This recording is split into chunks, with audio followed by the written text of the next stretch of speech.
Well, good morning, everyone, and thank you for joining us today for the Comprehensive Nutrient Management Plan CNMP Updates webinar. And this is the third and final of the 3 webinar series. So thank you for joining us. And this is Penny Poley, and I am the Conservation Training and Membership Services Manager at Wisconsin Land and Water. And today we have quite a few presenters, and they're all from NRCS, and they are as follows. We have Eric Allness, Eric Hurley, Josh Odekirk, Beth Peterson, Mike Stanek, Jay Sutherland, and Scott Miller. I was going to get started if that's good with you, Penny. Yes, we can turn it over to, is Mike? I think Mike is starting it. We can get started.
Moving on to the maps of sites, we like to see the existing facilities maps. We're getting good maps on that part. And then we like the maps of planned practices. Trying to combine those into one map gets confusing because then you got to make sure everything's labeled really well with planned or alternatives and then what's already existing. So having 2 maps to show that is nice. An existing plan map with the buildings, feed storages, barnyard, different things like that. Wells is also a good thing to have on there. And then your plan practices map. So showing where you are planning to put your storage, if a storage is involved, or what areas are going to get a roof or something along those lines.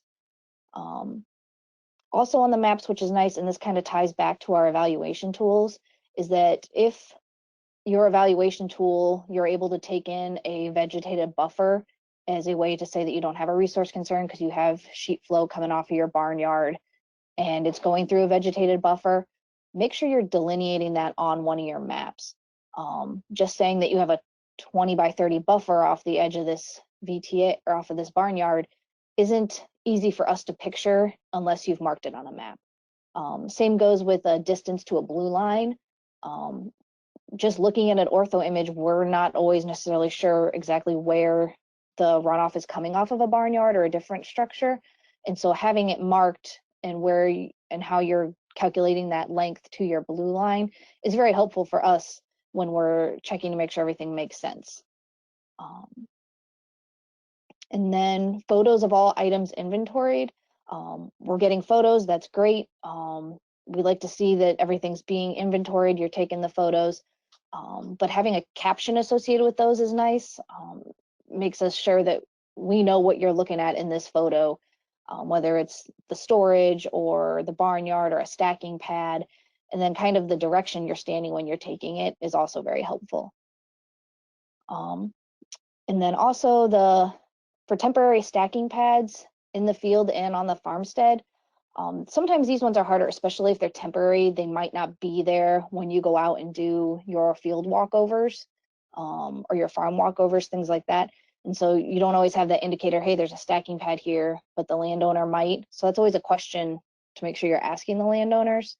But also they need to, if they're temporary stacks on the farmstead, they need to be evaluated. We have a flow chart for that. And then if it's a temporary stack that's in the field and it's a viable alternative, it's something that the landowner wants to be able to utilize, whether it's for the summer or winter, it should be following the 318 short-term storage of animal waste and byproduct standard. This is a new one that came out because it was incorporated into the 313 standard originally back in the previous versions, but this newest version of the 313 standard pulled it out and created its own standard for this. And so these short-term stacks that are designed to be in the field should be meeting this standard, especially if they're a viable alternative that your landowner wants to use. And so we would like to see that flushed out a little bit more. There's been times where we've just been referred to the winter spreading plan, but then when we compared that to the standard, it didn't meet the required setback distances. It also has time allotments associated with it. So you can only spread so many times a year or so many years in a row before you have to move, different things like that. And it has soils requirements as well. Scott, if you would switch pages. And then we had a couple questions about some of the web soil survey information. We kind of commented that we are getting the web soil survey information, which is very nice. We're getting maps, we're getting reports, but we don't need 50 reports. We don't want paper just for paper sake when you're just throwing everything in to see what sticks. We'd rather see the reports that actually mean something to the farm and to what you're planning. So some of the common ones we mentioned last week, and I wanted to kind of describe where they are, is the depth to the water table, drainage class, the map units description brief, and then also depth to restrictive layers or like bedrock and things. So some of these reports can be found in multiple locations, depending on whether you're in the soil properties and qualities tab or the soil reports tab. And some of the actual reports in the soil report section will cover multiple things within that report. So that's why there's multiple bullets under some of the different information that we're looking for. If you have questions about where these are located or how to get to them specifically, if you need a little more help, more than kind of the flow that I put on there, feel free to contact any of the area engineers or our soil scientists. They're well versed in web soil survey and how to navigate this, and we'd be more than welcome to help you. And I believe that is all I have, unless Scott had anything he wanted to add. Actually, Beth did. Okay. Hi, I'm Beth Peterson. I'm the area engineer in the Southeast area. I just wanted to go through real quick on some of the things that we as engineers look for when we're looking at the engineering portion of the plan. Mike discussed what they're looking on the resource side or in the 590 portion. They may not dig into that portion as deep, but on the engineering side, when it is submitted, the district conservationist may do a once over to make sure in general everything is there, but then they hand it off to a CNMP reviewer who is going to probably dig into that portion a little more. We're going to review the narrative and make sure that it jives with what's on the map, looking at the map, looking at where things are located, and then we work through and look at the inventory and make sure everything on the map is showing up in the inventory as well. And then taking the next step and looking at the tools, making sure, again, everything is matching. So I know we mentioned it last week, but making sure that everything is labeled makes that whole process much easier, because we're looking at the maps and then going to the tools and then making sure it wraps around into the decision matrix of what's a resource concern and then what are they going to do. So we will end up looking through that entire process, making sure it makes sense. We probably won't dig into any of the 313 or existing designs that may have been done 5, 10, 30 years ago. We would be expecting the professional engineers to be reviewing that and making calls. If there's any question as we're reviewing This is those like a little. in the narrative, then we would be going and looking a little deeper into those existing plans. But overall, the tools are definitely looked at a little deeper than what Mike was indicating. So that's what I have. Thanks, Beth. Thank you, Beth. So one of the questions that somebody had submitted since the last week was, can you help us with satellite farms? What do you mean and what are the requirements? So I took a stab. It's not quite as, well, we'll go into it and then you can tell me if it's as clear as mud or better than that. So starting out with our general manual policy, that the conservation planning, this CNMP is, identifying resource concerns on the farmstead animal feeding operation and all the associated cropland, pasture, range, and other land receiving manure. That's easily said. But definitions of a lot of things are important as we are talking about satellite. AFOs, operation, main production site, farmstead, satellite facilities. And we all have our own pictures in our minds, I think, what those terms are. And it's hard to write them consistently because, as you'll see, multiple documents use them interchangeably and they're not the same, don't always have the same meaning. EPA has a definition. Wisconsin has written similar things in NR 243, the Animal Feeding Operations Administrative Code. And they're talking about operations being one unit. Well, that's, for their purposes, that one unit, one operation is not necessarily the same for us. We may have one operation, but subsets of it. And that's where this satellite term comes from. It's those subset of the main operate or the one operation. So this is out of the overview of the CNMP we covered early in probably the first session, talking about what it is. And this is what generated the question. So we can have standalone CNMPs, one for the main production site and one for a satellite site.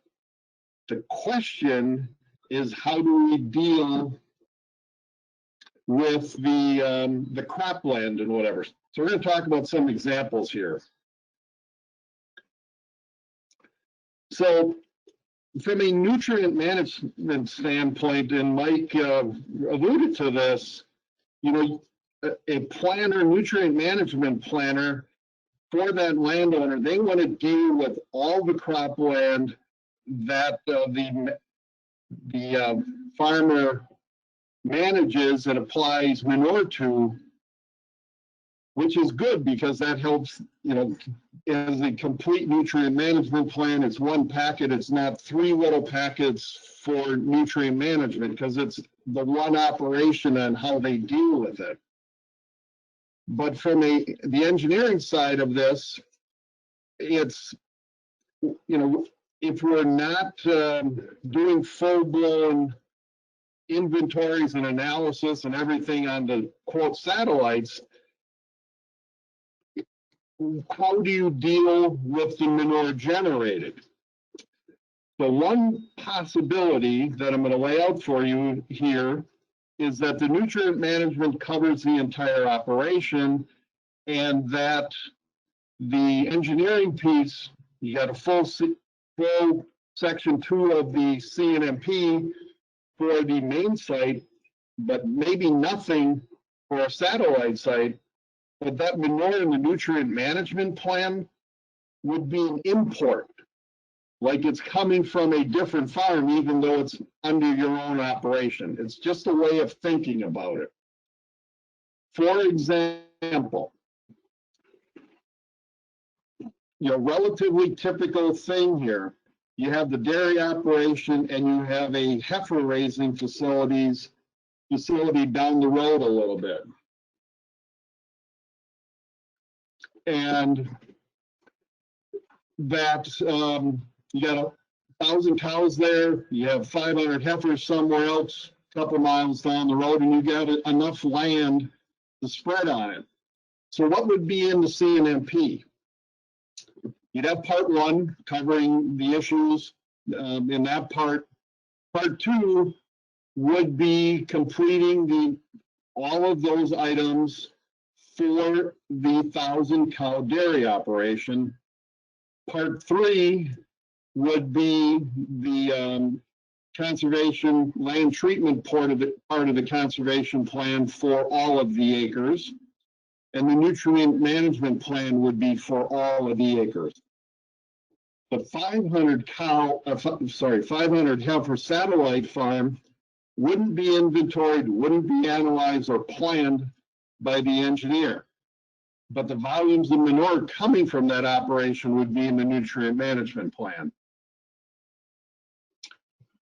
So hopefully that makes sense. And Courtney, I'll get to your question here in probably my next slide or so.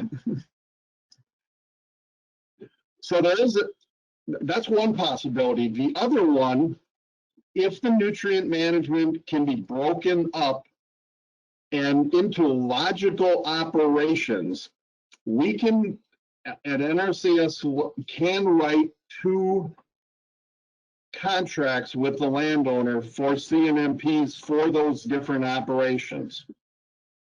It has to be logical, technically justified, and in words of, I'm not sure where I read it, cannot scheme the system to break something up. For instance, I have heard in different states over the years that, they have 6 chicken barns on the same property. They wanted to write a CNMP barn by barn. I would probably consider that scheming the system. In something like this, where you have dairy and beef, they're separate physically and by animals, this is a possibility. Now, how does that all happen? So the district conservationist is going to have to write that contract with that landowner to get that done. They're going to do that in consultation with the area office staffs to figure out if it can be broken out, how it's going to be broken out, and move forward from there. The deliverables are the same no matter what, so always remember that.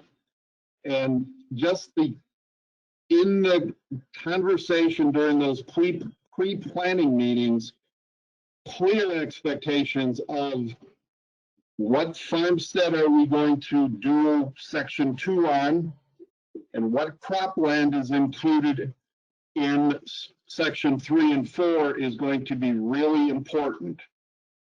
So it provides flexibility, but with that, communication is very key to getting the right product in the end.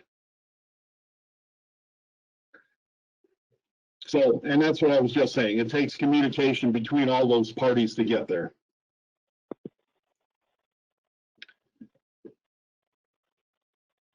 Okay, Eric's going to talk about CNMP deliverables, so I'm going to put it on mute and read some comments, and I will address those or questions. I'll address those at the end.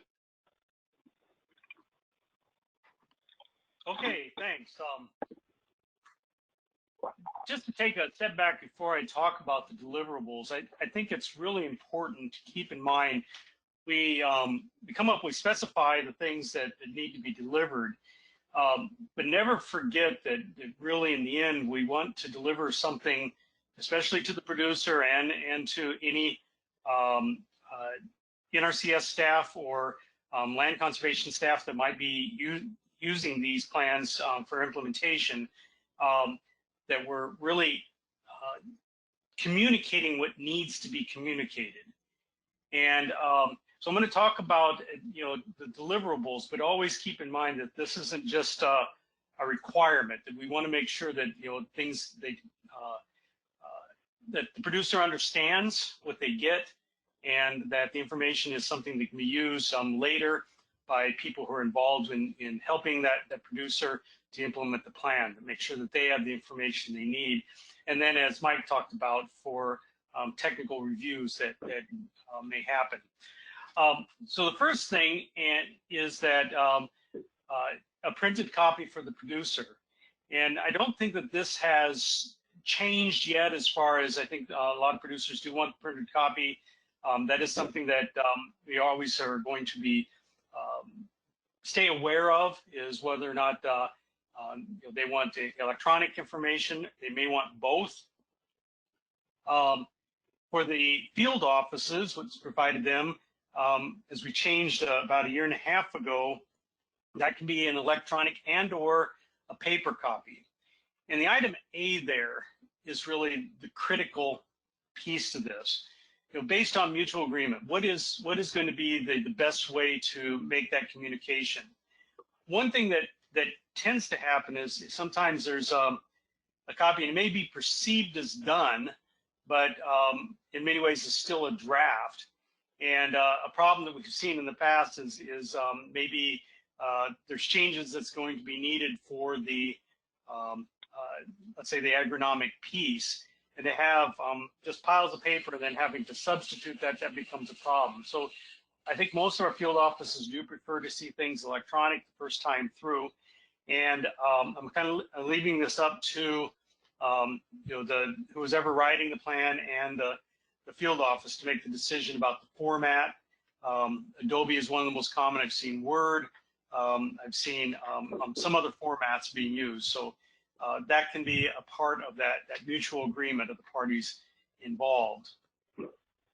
Just some pieces of that. Try to minimize the number of files. I know that some CNMPs that I've had to review come in 30, 40 different files, and just trying to piece them together can take a lot of time. And as an example, I think it'd be useful to have one file per chapter. So now this is not an absolute requirement, because there might be some reason to divide things out. Things have to be in a different format, makes it more difficult. But think in terms of the starting point. One file for the farmstead piece, one file for the field, cropland conservation plan, and one file for the nutrient management. It's kind of a baseline for that. Especially if it gets more complicated than that, be sure to include a table of contents. Anything that can help a person who's picking this plan up and needs to review it for some reason, that to avoid confusion. Again, just going back to what's the best way to communicate this information, not just meeting the letter of the deliverable, but making sure that it communicates something and it's usable. Include the SNAP Plus database files, and there may be other electronic files that are useful, but that, in particular, those will be used for technical review. And then, as far as transmitting these files, I think in the past it's been delivering a hard copy. Well, now there's a lot of different methodologies out there. And what I've got down are examples, not the end all, but using some sort of cloud-based storage. Keep in mind, NRCS is developing some methodologies that the field office may be able to work with you on using those. There are some limitations because of security reasons that some cloud-based storage options are we've been prohibited from using because they're not considered secure. And so keep that in mind, that we can't access every form of cloud-based storage. Could be a USB flash drive or a CD. As Mike says, those are becoming more rare, or an email attachment, keeping in mind in some cases that files can get big, and so there might be some limitations on that. This is an area, as far as as we've learned to live in our new COVID world, actually more options are becoming available. So that's something just to keep in mind. And again, going back to that point, to a mutual agreement of the parties, try to figure out some way to make that work. And Scott, that's what I have on deliverables.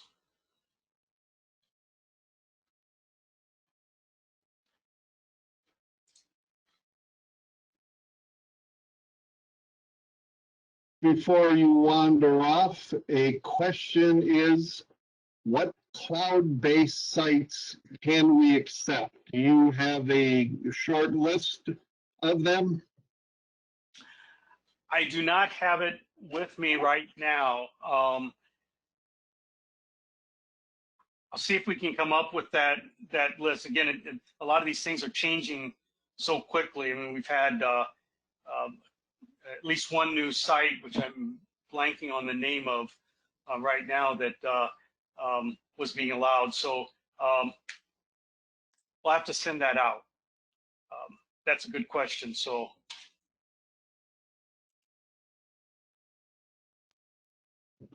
Thank you. Sure. Okay. I'm going to move on here with payment rates. And start off saying that NRCS has a contract with the landowner, and that's when these rates get set, which scenario we're picking. And that conversation's between our district conservationist and the participant. So nailing down the satellite farms, the farmsteads, and all of that is going to be important, because a lot of these rates are based on animal units, and you can't use the entire operation animal units if we're only looking at a small portion at a given farmstead site. We'd be using those animal units. So I'll go forward. Out of our EQIP policy manual, this is what I said. It's the payments are directly made for the participants. We contract these in our terminology. It's a practice code 102. There's the definition of what a comprehensive nutrient management plan is when it is funded through EQIP through a conservation activity plan. So here are some of here are all of the scenarios that have been developed at the national level. We have no say at the state. Well, we provide input, but we are not part of the decision making and cannot change it once this is completed. So I broke them out here to help you picture them a little bit. I would say dairy and non-dairy, small, medium, and large on this side, on this slide. And all of those have different dollar amounts attached to them. One would assume that the larger the operation, the larger the payment rate is to the landowner. Having early on, many years ago, sat in on a team to help develop these payment rates. Around the country, it's rather interesting, the differences of opinion on the effort it takes to complete them. We argued strongly that it takes a lot of effort to complete those, but we tried to keep the payment rates up there with the effort that it takes to accomplish it. Some more of these payment scenarios. Small operations without land application, and larger ones without land application. You know, if you are exporting all your manure to someplace else, those would be the scenarios we would be picking. Doesn't happen a lot in our state. And then we picked up some new ones here, ones with minimal engineering assistance. So this gets to the point I was making of, we in Wisconsin have tried to keep the rates up because we understand it takes a lot of effort to get them done. Other states aren't seeing that, so they were looking for different payment rates, and that's what these reflect. In Wisconsin, if a lot of the work is already done and done by others and whatever, there is, you know, sometimes when those rates would be contracted with the landowner as well. It does not change the requirement of the CNMP plan, though. It just may require less effort to get it accomplished. Going back to my first point, the DC and the landowner and the area offices are going to make that determination early on as the contracts are being written. And then there's this new one, CNMP revisions. We've been at this long enough, and it doesn't, if you're revising one and you have a lot of the background type stuff and we're just updating it because new numbers, changes in operation, you know, a revision may be the appropriate contracting scenario instead of a full-blown CNMP.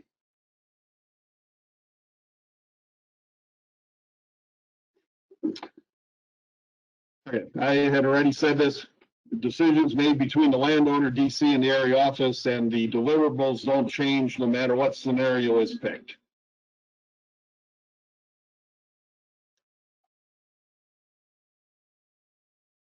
Mr. Alness, let's hear, how do I get certified, and what's all of those questions we can deal with?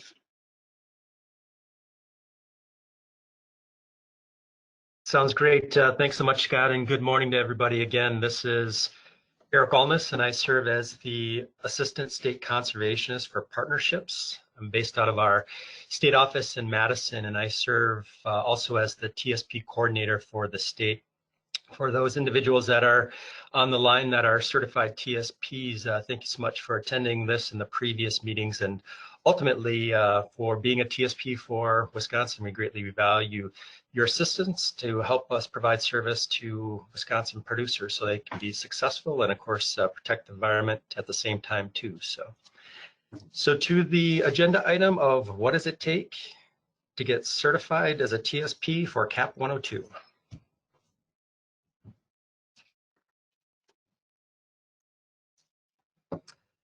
To that simple question, who needs to be certified? It's an individual, if they're going to be providing technical assistance for the development of that CAP 102, and that's the code that we use in EQIP that identifies the Comprehensive Nutrient Management Plan. And that client is receiving financial assistance for that CAP 102 through the EQIP program. So ultimately, if a person is going to be writing a CNMP for an NRCS client who's getting funding for that through EQIP, they need to be TSP certified. There is a second point to that, though. The question is then, does the professional engineer who helps with the plan, do they need to be TSP certified? And the answer to that is actually no, they do not. Only the CNMP plan writer needs to be TSP certified. The professional engineer does not need to be TSP certified, but they of course have to have a valid and current Wisconsin PE license. For those that have done CNMPs for a number of years, you recall that a handful of years ago, probably 4 or 5, there were a number of different TSP certification categories or classifications, and there used to be certifications for engineers, but that's been gone away with for a number of years now. So we simply have a single certification, and that's for the CNMP plan writer. And ultimately, this manifests itself on the CNMP signature page template. And unfortunately, my apologies, the screen here got a little discombobulated, but what is shown here is basically the signature page template that's posted on the Field Office Technical Guide, and of course that's in section 3. And the certified plan writer, they're recording, of course, their name and the TSP number there, and the professional engineer, they just record their PE number. So again, sorry to belabor the point, but the plan writer needs TSP certification, the engineer does not.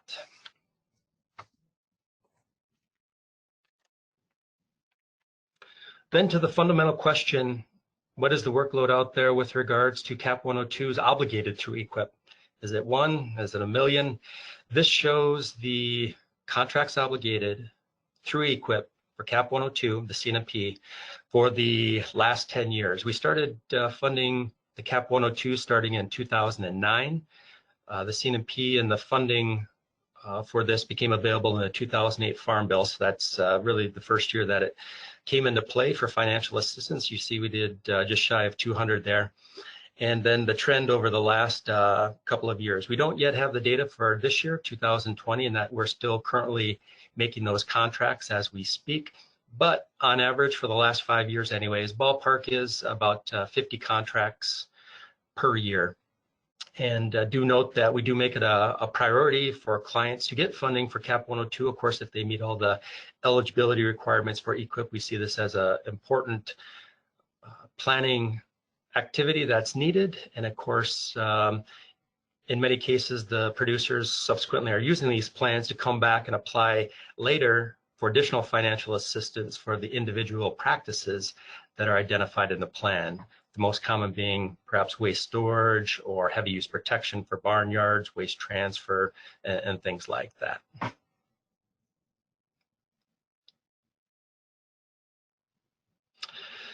Wisconsin takes great pride in the fact that we have highly talented individuals that have achieved TSP certification. So again, those that have TSP certification, thanks again for your service.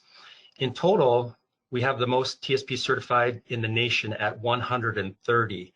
Now that 130 number applies to 16 different conservation activity plans that a person could get certified for. The most common caps that we need assistance for in Wisconsin are the CAP 102, which is the CNMP, but not so much for this audience, but we do need a lot of assistance for forest management plans, which is the CAP 106, grazing management plans, which is the CAP 110. If you do have interest in other conservation activity plans, I'd certainly encourage you to take a look at those. What's shown on the screen here is just a screen clip of the TechReg public website, and that identifies the 24 individuals that are currently certified in Wisconsin as the CNMP plan writer. And of course, how our clients get this information, of course, we direct them to the TechReg website, and they of course can see the individuals that are certified. There's a button that they can click to see the resumes, and then they can make the decisions as to who they want to go forward with hiring for their CNMP plan writer.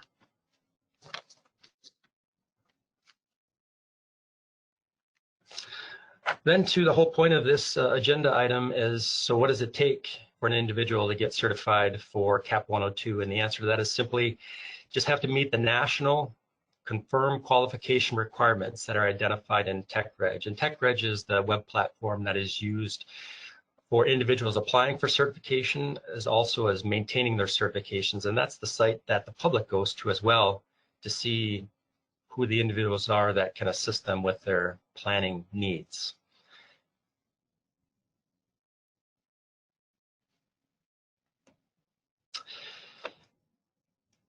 For every CAP, there is the national confirmed qualification requirements. And simply stated, to achieve TSP certification, you have to meet all these requirements. Nothing more, nothing less. There's three, for the CNMP, the CAP 102, there are 3 different certification options. There's option 1, which is titled certification. I'll get to that in a minute. There's option 2, which is you're meeting the education and experience requirements. And option 3 is the title experience. So basically, there's various factors that a person can utilize to meet one of those three options to achieve their certification.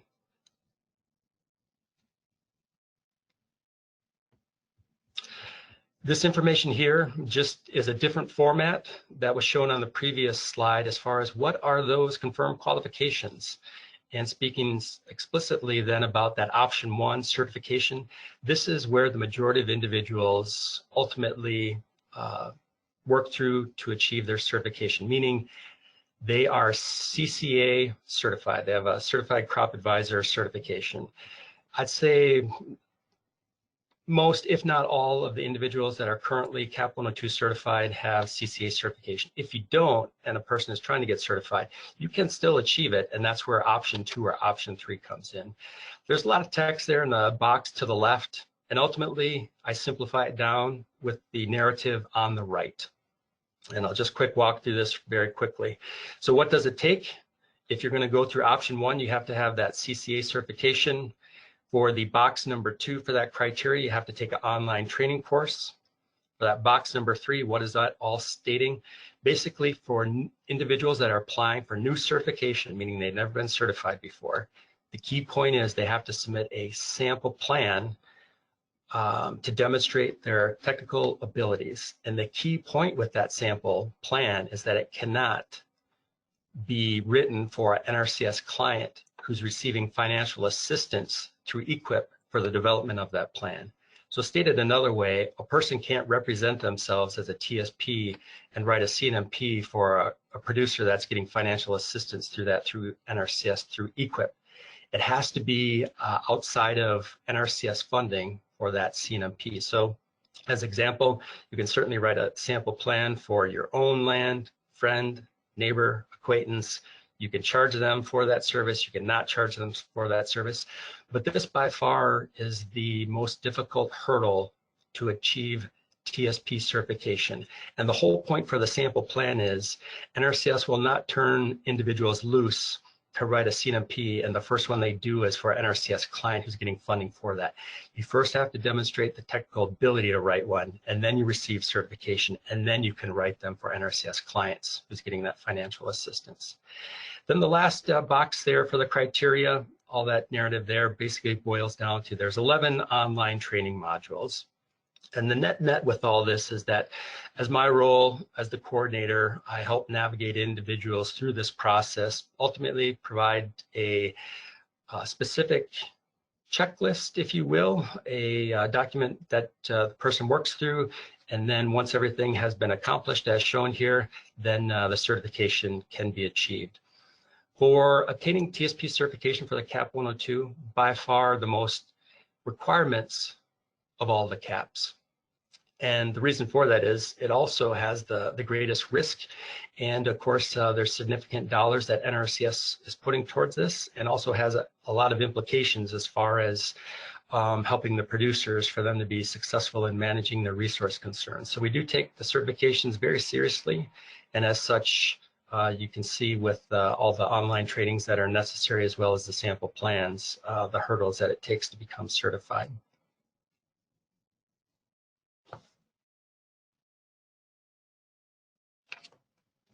And the next slide, please. Thanks, Scott. This just shows the confirmed qualification requirements for option 2. So this is for a person if they don't have that CCA certifications. The sample plan is still required, all the same trainings, but the difference is in lieu of having the CCA, you would have a bachelor or higher degree in agronomy, soil science, plant science, and you'd also have 2 years of experience. So this just gives another avenue, if you will, for people that don't have that CCA certification. And then going next to option 3.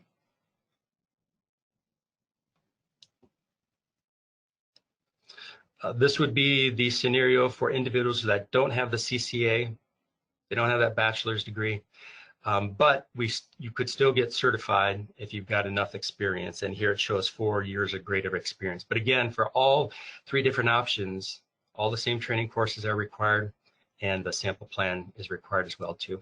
You'll note that in the national criteria, it says that 2 sample plans have been required. For Wisconsin, we only require 1 sample plan.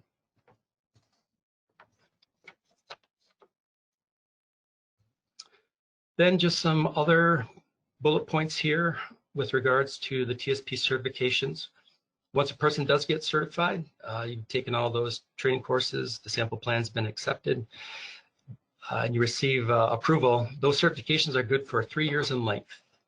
And if a person certainly wants to know what their certification expiration date is, that's identified in the TechReg profile in your certification agreement in section J, or just send a friendly email and let you know when that's coming up.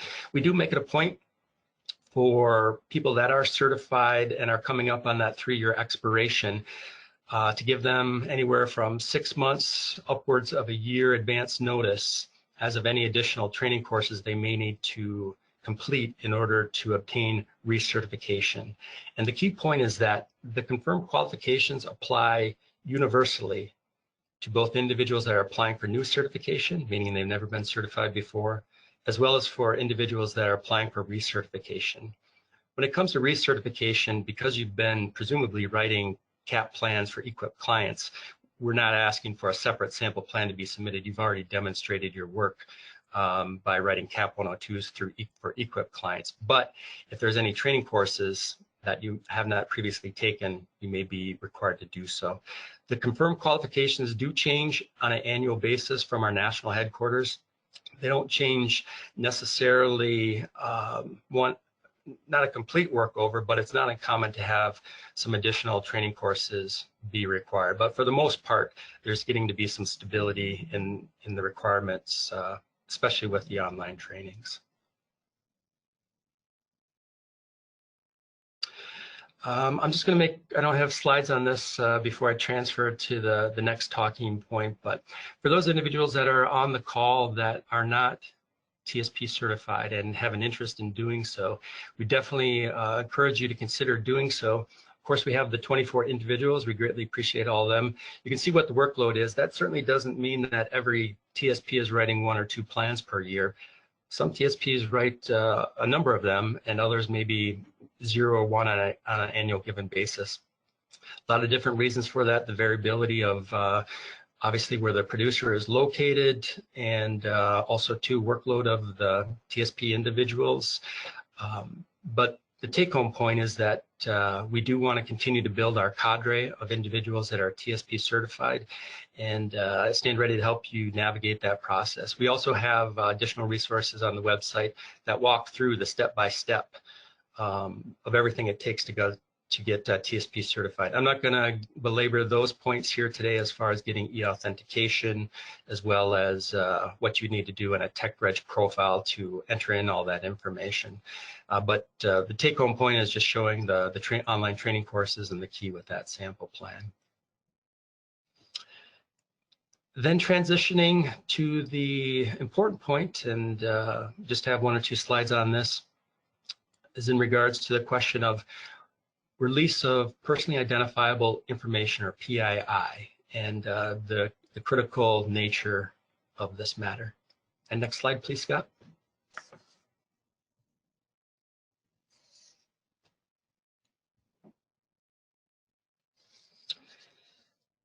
One of the reasons why producers choose to work with NRCS, of course, you know, they appreciate the financial assistance and hopefully the technical assistance, but a key point too is that they know their information will not be released by NRCS out to the public, meaning we do not freely release conservation plans, wetland determinations, highly erodible land determinations. All that is protected, and the reason it's protected, it's written into the Farm Bill. So as such, we hold that client information to the vest, and would only release it if the client provided a written statement to that effect that they agree to have information from their case file released to the individual that they want to. So to help facilitate this process, NRCS Wisconsin, we have a template form that we provide to the producers, and generally field offices are really good when they're going over the contract information with the producer, you know, laying out all the requirements to make them aware of this authorization form, so that if they want to use it in the future, they can. What the template form here identifies, the key point is, who is the producer? What information would they agree to have released from their case file, and who they would agree to getting it released to. And of course, written or a manual signature is required, and that has to be on file at the NRCS field office. Now, of course, in lieu of using this template, we would receive any other iteration of this from the client. The key point is it has to be in writing. It has to identify what individual specifically they're releasing information to, and also specifically what documents they agree to release. Some clients have no problem just stating all documents they readily can be released to the engineer or the CNMP plan writer, and some clients are more specific and they want to call out specific things. So ultimately, it's the client's call. Equally as well too, the client, if they want to, on their own accord, can directly give their information to the CNMP plan writer or the PE. That's obviously the easy path, but many times it's just easier for the plan writers to work directly with NRCS. But again, we need that written authorization or release from the client. And again, the key point, this information, we take this very seriously, and as such, the manual signature required from the participant. And thanks so much to everybody, and obviously, much like the other presenters, available for questions at the end.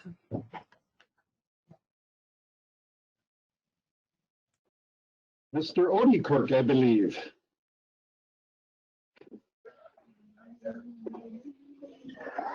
All right, thanks, Scott. I'm Josh Odekirk. I'm the Area Resource Conservationist out of Juneau, Wisconsin for the southeast quarter of the state.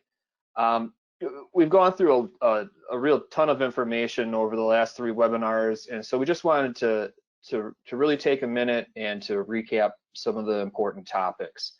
So I just have a couple things on here that I wanted to hit. First is who is the CNMP plan writer? And I think that this was hit pretty hard, but that TSP of record is responsible for that whole plan, and it is just one plan. And so they are really responsible for that. When they're signing on that line, they're saying that all parts of that plan jive. The engineering, the farmstead section, the cropland section, and the nutrient management plan should all pretty closely match and play together. So so that's the important part of that TSP. We talked a lot about the new statement of work, and since that CNMP is just a component of a conservation plan, we talked about how the statement of work closely follows the conservation planning process, and how important that is to the whole CNMP process. The engineering and inventory assessment and the soils investigation has changed a little bit. So I feel like that was presented really well last week. And then we also hit on how using the statement of work resource concern table and the record of decision. By using that, the TSP no longer needs to fill out the CPA 52. That is an NRCS responsibility. We will fill that out, but we need to use those other tools to really communicate that information to NRCS so we can fill out that 52. This was hit today that we have some flexibility with our delivery options, whether that's electric or paper, whatever works best for the client and for the planner and for NRCS. Everyone's kids are walking in on them today. Whatever works best for NRCS and for the planner, we can work together on coming up with delivery options for the CNMP. This is it today that there's different levels of review for CNMP, and so there's that more intense review that was done for the technical review that's done for getting TSP certified. And then the plan acceptance, the administrative review is a little less intense. It's we're looking at those plans to make sure that all the information seems accurate, that there's nothing really standing out that looks like it's missing or looks like where things don't add up.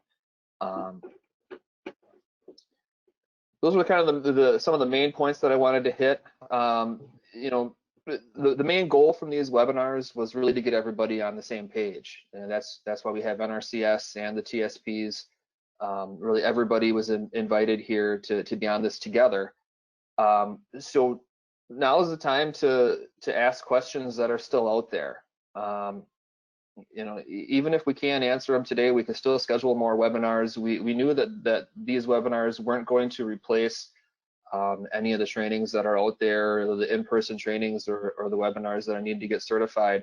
But we thought it was important to at least get everybody together and have some open communication on some of the new stuff and some of the issues that are still out there. So please feel free to ask questions either in the chat or once we open up the lines. And if something doesn't come to your mind right now, but it pops up later, feel free to send that in, and we can always schedule more webinars or more trainings. That's it for me, Scott. Thank you, Josh. Continue to throw things into the chat. We'll deal with them when we get to the end here. So one question, Josh, that has come in is delivery options. We understand electronic is fine, and there's always bouncing back and forth to get to a final product. In your mind, what's the best way of getting those revisions incorporated into the final product and then delivered? So in my mind, the easiest way for me to do it when I'm reviewing a CNMP is to use a cloud-based system, and split up into different sections also helps a lot, so that it's not all one giant PDF. That's caused some issues with trying to get it downloaded and just searching through to try and find the different sections and parts of it. But if we can work on the same file of reviewing it, and then that can stay up to date and current as we work back and forth with the TSP of getting a final product, and then once that is done, then do the final delivery of the paper version to the client and whatever version comes into NRCS. That to me seems to work really well. It seems to work a lot easier than trying to deal with paper versions and trying to get updated sections put into a 3-ring binder, or even to email sections back and forth. To have one centralized cloud-based system seems to work really well. And as Eric said, it's kind of new to us. There's new avenues that are opening up, so that'll still grow, and I'm sure we'll have growing pains as we try and go through that. But that seems to be the best option to me. I don't know if anybody else that's reviewed plans out there has other opinions. This is Beth. I'm going to expound upon what Josh said. I agree completely. It gets very difficult when I get a few pages here or a few pages there, or even a whole section. I don't know what the rest of the plan looks like by the end sometimes if I'm not getting a whole new plan. And if it's electronic, it's not that we're printing off a bunch of new paper, but just getting a full product that I can look at. Let me know where the changes have been made, but getting a page here and there really becomes very disjointed.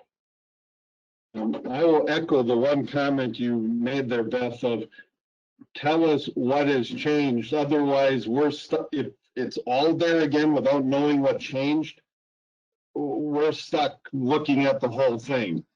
Please communicate that. That is very helpful. Okay, one of the questions that came in got down to implementation of a CNMP, and you'll understand the gist of the question as I go into this a little bit more. So the old policy that we had for CNMPs was that you needed to implement every practice in the CNMP by the end of the contract period if you chose to implement something in the CNMP. It was all or nothing. So you needed to address all the resource concerns on that farmstead and all of the cropland, all of those planned practices needed to be implemented. That was the old policy. We can argue right or wrong or whatever, but that has changed. The 2018 Farm Bill talked about progressively implementing practices in the CNMP. That is a allowable option. So the old policy's gone, new is there. You don't have to do all of the practices anymore. Our DCs, our field offices, our service centers are going to work with those landowners to, work and address, issues on the farm. And that's going to be a negotiation and a, process that happens. Because certain things tie together, certain things are in the same waste stream. You all know the pictures and how things tie together, what relies on other things. That's part of that conversation of what ends up in actually an implementation contract of the CNMP. So the short is the policy has changed. Okay, we are getting to the point of questions, but let me deal with a couple that have come in along the way here. So one of them was, so I have a main farmstead. Now, in this state, I'm picturing where the dairy barn is, where the milking takes place, the majority of the activity.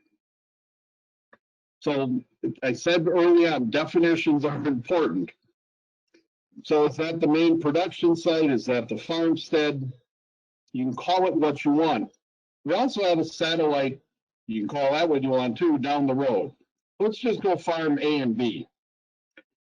If the landowner is thinking and contemplating, God, I could really use some improvements on farm B, it is absolutely acceptable for the CNMP contract to be on farm B and not farm A, which we all think of as the main farmstead. That is a perfectly legitimate option. The nutrient management part, that's got to get incorporated into those options that we threw out earlier. But in short terms, the satellite farm could be the farm that the CNMP is used for part 2 of the CNMP. Well, hopefully that answers that question. So Penny just stuck out there the short evaluation, if you want to take a peek at that as we're finishing up here with questions.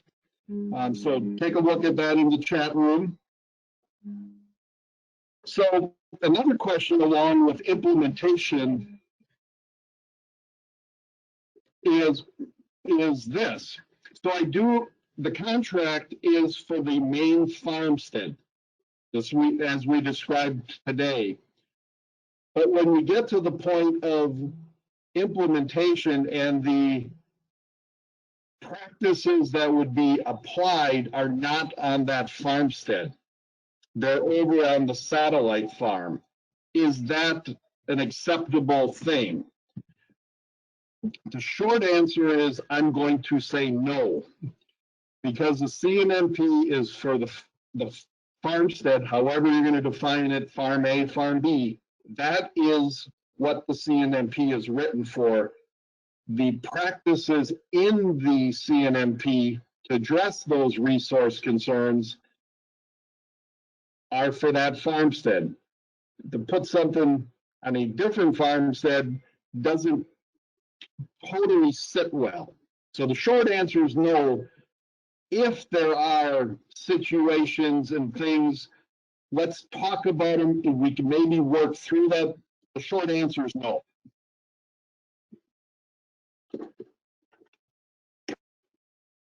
Okay, I think I have hit all of the chat questions. Are there other questions, people want to unmute their mics and ask, or type them in the chat room, we can do that. Penny has the link to the survey in the chat room. Penny has also been having IT hell going on this morning, so she's been in and out and having others sit in and help. So any other questions people want to throw out there? Hey, Scott, this is Jay. Presenters, is there anything you want to throw in? Scott, this is Jay. Can you hear me? I can. Go ahead. So just to follow up from what you said before, if the practices wanted to be on the satellite facility, if that satellite facility had been included in the CNMP originally, like we have done historically when we treated them both as one, then that would still be fine. But like you said, if it wasn't included in the original CNMP, then probably no, we would have to figure out either contract another CNMP and then do everything, or readdress the situation. Oh, the question is, thank you, Jay, for answering that one in the chat room. The landowner can always choose to include more than the one farmstead into the CNMP. Absolutely acceptable. We would encourage that. You've heard me say it many, many times, 100% of the manure, 100% of the time under his entire operation would be what is the most desirable. From a contract standpoint and from a CAP plan requirements, we can't do that like we used to. So if doing that would be wonderful. That gives the landowner the best evaluation of his operation and the best options moving forward. Okay. I'm not sure if anybody from Land+Water is filling in with Penny. If you are, please chime in here. Since Penny's been having IT help, the reporting of this, we're not sure what happened. We'll see. But we can always turn the PowerPoints themselves into a PDF and get that out to folks that may need it. But as you know, a lot of explanation has happened along the way in voice and not necessarily on the screen. Yep. Anybody from Land+Water want to say something? Yes. Hi, everyone. This is Chris Schlutz from Wisconsin Land+Water stepping in for Penny quickly. Yes, most of this has been recorded, but like Scott said, you could also have the PDF of the slides sent to you. And I wanted to thank all of the presenters today for attending this webinar. And please fill out the survey if you have a minute. Thank you. Thank you, Chris.